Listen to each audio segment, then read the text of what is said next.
Sir, आज market में जिस प्रकार से महंगाई का दुख देखने को लग रहा है, जनता बहुत ही परेशान चल रही है। टमाटर के भाव एकदम से जो है आसमान छू रहे हैं और वहीं महंगाई अगर बात करें हम, चाहे सब्जियों की कई सब्जियां हो गई, तेल हो गए, कई सारी चीज़ें जो हैं लगातार उनके दाम बढ़ते चले जा रहे हैं। ऐसे में आम जनता जो है उस पर क्या बीत रही होगी, कैसे वो घर का भरण पोषण कर पाएंगे, कैसे वो पालन पोषण कर पाएंगे अपना। नमस्कार, मैं राष्ट्रीय बहुजन कांग्रेस पार्टी का राष्ट्रीय अध्यक्ष डॉक्टर एसआर शरण इस महंगाई के मुद्दे पर केंद्र सरकार को हमने कई बार अपील की और चुनाव के टाइम पे भारत के प्रधानमंत्री इन्होंने 2019 में बल्कि 2014 में शपथ लेने के पहले कई मुद्दों पर इन्होंने अपनी घोषणा की थी, लेकिन उन घोषणाओं के ऊपर सबसे पहला मुद्दा यह था कि महंगाई नहीं बढ़ने देंगे। आज सामने जो महंगाई 140 रुपए किलो टमाटर बिक रहा है, प्याज पर महंगाई है, साग सब्जियों पे महंगाई है। गरीब तबके के लोग बेचारे परेशान हैं, जिनकी चूल्ही नहीं जल रही है, उनके बच्चों को त्राता पड़ी हुई है इस महंगाई के प्रति। लेकिन प्रधानमंत्री ने जो वादे किए थे, एक भी वादे में उनके घोषणा पत्र में सारे विफल हो गए। ये दिखाई दे रहा था जिस वक्त उन्होंने कहा था कि हम अच्छे दिन लाएंगे, इस महंगाई को दिखा करके यही अच्छे दिन है। क्या यही अच्छे दिन है? यही महंगाई के लिए यही अच्छे दिन है? इन्होंने वादा भी किया था कि हम युवाओं को रोजगार भी देंगे, लेकिन कोई रोजगार नहीं दिया। जो रोजगार था भी वो भी इन्होंने बर्बाद कर दिया। सारी कंपनियां विदेश चली गई, किसी के ऊपर जीएसटी लगा दी, किसी के ऊपर कुछ कर दिया, लेकिन महंगाई दिन प्रतिदिन होने के बाद कोई भी रोटी रोजगार नहीं रहा। इन्होंने कहा कि हम 15-15 लाख रुपए देंगे, किसी भाई के ऊपर 15-15 लाख रुपए नहीं दिया। बीच में इन्होंने नोटबंदी कर दी 2016 में। इसके बाद इन्होंने 19 में कोरोना ला दिया, जबकि कोरोना का कोई रूल नहीं था, कोई विषय नहीं था, लेकिन इन्होंने ऐसी मुसीबत इस जनता के ऊपर डाल दिया। लेकिन भारतीय जनता पार्टी कहती है कि बेटी पढ़ाओ बेटी बचाओ, कहीं कुछ एक भी इनके मुद्दे सही नहीं निकल रहे आ रहे हैं। जैसे कि आज लोकसभा चुनाव के 2024 के लिए जगह जगह हमारे प्रधानमंत्री जा रहे हैं, अमित शाह जी गृह मंत्री भी जा रहे हैं। एक मामला भी सामने आया जिसमें उत्तर प्रदेश के अंदर सहारनपुर जिले के अंदर भीम आर्मी के चीफ चंद्रशेखर रावत के ऊपर जो अत्याचार किया गया, वो भी उसके लिए भी निंदनीय है। क्योंकि आदित्यनाथ योगी कहते हैं कि हमने गुंडागर्दी खत्म कर दी, हमारी कानून व्यवस्था सही चल रही है, लेकिन इससे साबित हो चुका है कि इनकी कानून व्यवस्था बिल्कुल ध्वस्त हो चुकी है। लेकिन कुछ लोग ये कह रहे हैं कि सुरक्षा प्राप्त करने के लिए चंद्रशेखर जी ने ये जानलेवा हमला अपने आप खुद करवाया। देखिए, Z+ सुरक्षा के लिए नहीं है। अगर ये सच्चाई देखी जाए तो मतलब ऐसी कोई बात, अगर उन्होंने करवाई है तो उनको सीबीआई से जांच करो कि ये किसने मारा।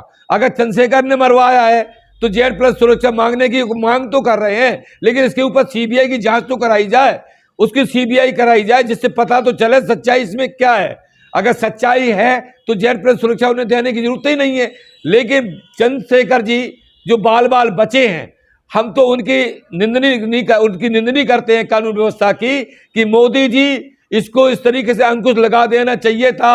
इन्होंने अतीक अहमद को भी मरवाया, विकास दुबे को भी मरवाया, सारे इन्होंने सब कुछ उत्तर प्रदेश में खेल किया, लेकिन फिर भी गुंडागर्दी इन्होंने शांत नहीं कर पाई।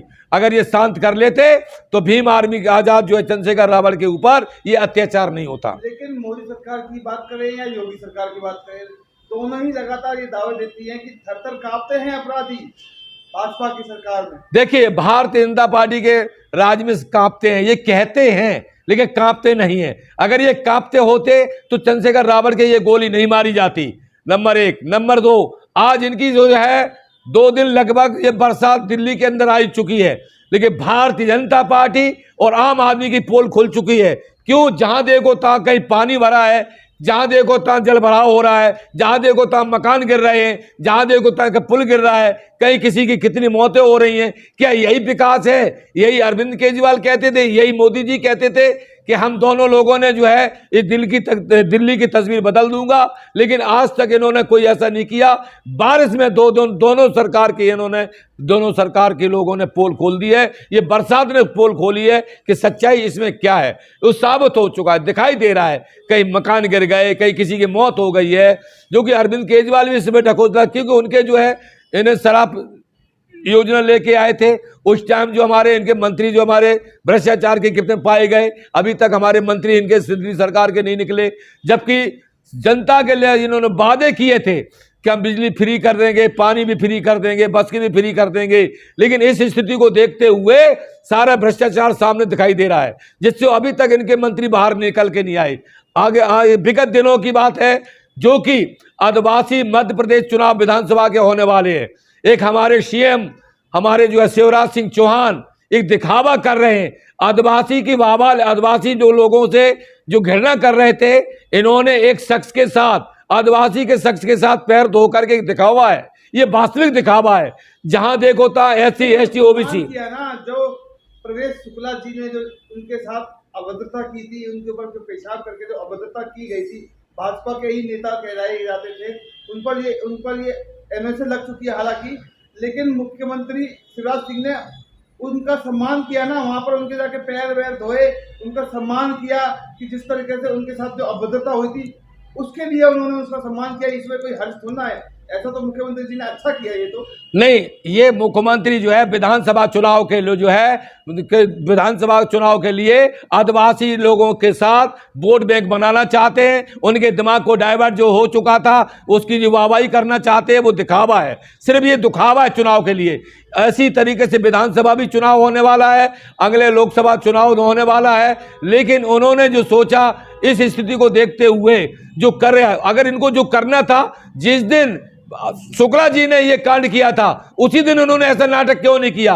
अब उनको पता है कि हमारी सीट कम से कम खतरे में जा रही है, हमारा सरकार नहीं आएगी, लेकिन अब जो है ऐसा नाटक करे कि कम से कम आदिवासी समाज का कम से कम वोट तो मिल जाए। नाटक बता रहे हैं, लेकिन उन्होंने वो आदिवासी समाज का जो सम्मान बनाने की बात करी, उन्होंने वहां पैर धोए ताकि उनको जो सम्मान, उनके साथ जो अभद्रता हुई उसको भुलाकर और अपनी छवि को सही करें और सम्मान उनको दिया गया। तो ये तो एक मुख्यमंत्री की अच्छी पहल है ना। नहीं, उन्होंने अपनी सीट के लिए उन्होंने कहा, ये बिल्कुल ढकोसला है, ये ढोंगेबाजी है। अगर इनको इस तरीके से करना चाहिए था तो इनके जो भारतीय जनता पार्टी कहने वाले शुक्ला जी आज ऐसी स्थिति नहीं करते, जबकि SC ST OBC के साथ इस तरीके से हर जगह उत्तर प्रदेश, मध्य प्रदेश, राजस्थान, पूरे भारतवर्ष में जो अत्याचार हो रहे हैं, लेकिन वहां जहां देखो तहां भारतीय जनता पार्टी जहां सरकार है तहां उनकी कोई कदर नहीं है, न कोई उनकी सुनाई हो रही है, किसी भी तरीके से उनकी तानाशाही चल रही है। अभी तक ऐसा मुद्दा कभी नहीं हुआ जैसे ये लोग उनके सामने आ रहे हैं, लेकिन हमें तो ये दिखाई दे रहा है कि भारतीय जनता पार्टी जहां देखो तहां ये अत्याचार करवा रहे हैं। वहां योगी जी हमारे फेल हैं, हमारे आदित्यनाथ योगी जो फेल हैं, विफल हो चुके हैं, कानून की व्यवस्था उनकी चरम पे पहुंच चुकी है, ये भ्रष्ट हो चुका है मामला, इनकी ढोल की पोल खुल चुकी है। इसी तरह से मध्य प्रदेश में ये आ चुकी है, इसी तरह से दिल्ली की ये पोल हो चुकी है। इससे साबित हो चुका है कि दोनों सरकारें नाकाम हैं, जनता के साथ कोई भी खिलवाड़ सब खेला गया है। तो 2024 के चुनाव को लेकर आप क्या अनुमान लगाते हैं कि 2024 में सरकार किसकी आनी चाहिए? देखिए, जनता सोच चुकी अब की बार कि EVM मशीन का बहस करेंगे, चाहे मुझे अपनी कुर्बानी देना पड़े, चाहे मुझे कुछ भी करने पड़े, चाहे कुछ मुझे लाठी खाने पड़े, चाहे मुझे डंडे खाने पड़े, लेकिन EVM मशीन से चुनाव होना नहीं चाहिए। लेकिन हमारा कहने का मतलब ये हमारे पार्ट अकेले से नहीं है, हम तो सभी पार्टियों से गुजारिश करता हूं, अनुरोध करता हूं कि EVM मशीन के लिए बहिष्कार करें और इसके लिए मुद्दे सामने उठाए जाए, सुप्रीम कोर्ट वहां पहुंचाया जाए और इस तरीके से जो है बैलेट पेपर से चुनाव कराया जाए। इसमें सच्चाई और ईमानदारी के साथ बिल्कुल सच्चाई सामने आ जाएगी। इसके साथ हम ज्यादा नहीं कह पाए रहे। तो आपको विकल्प क्या दिखाई दे रहा है 2024 में? मोदी जी नहीं आए तो कौन आना चाहिए? देखिए, सवाल यहाँ है कि इस गरीब जनता के साथ जो उनका सच्ची ईमानदारी मेहनत करने के साथ, क्योंकि इनको जो है राष्ट्रीय बहुजन कांग्रेस पार्टी की अभी सरकार नहीं बनी, लेकिन हमने फिर भी इतने जिलों में ऐसा कार्य कर दिया है जो कि किसी भी पार्टी ने अभी तक ऐसा कार्य नहीं कर पाया। अगर हमें एक बार जनता किसी भी तरीके से मौका दे, एक बार मुझे पार्लियामेंट में पहुंचाए, तो मैं ये दावा करता हूं कि पार्लियामेंट में हर जगह पर मैं क्वेश्चन उठाऊंगा हर तरीके से। लेकिन मैं ये कहना चाहता हूं बार बार कि लोकसभा 2024 में भारतीय जनता पार्टी नहीं आएगी, और इसके बाद चुनाव के बाद ये पता चलेगा कि किसकी सरकार आएगी। इसमें ये गठबंधन विपक्ष इकट्ठा होगा, विपक्ष की सच्चाई देखी जाएगी कि कौन सत्ता संभाल सकता है, सच्चाई उसमें निकाली जाएगी। विपक्ष जो है खेल करेगा या फिर फेल हो जाएगा? देखिए, विपक्ष जो है खेल करेगा, इसमें कोई दो राय नहीं। भारतीय जनता पार्टी कोशिश बहुत करेगी, लेकिन ये खेल करेगी।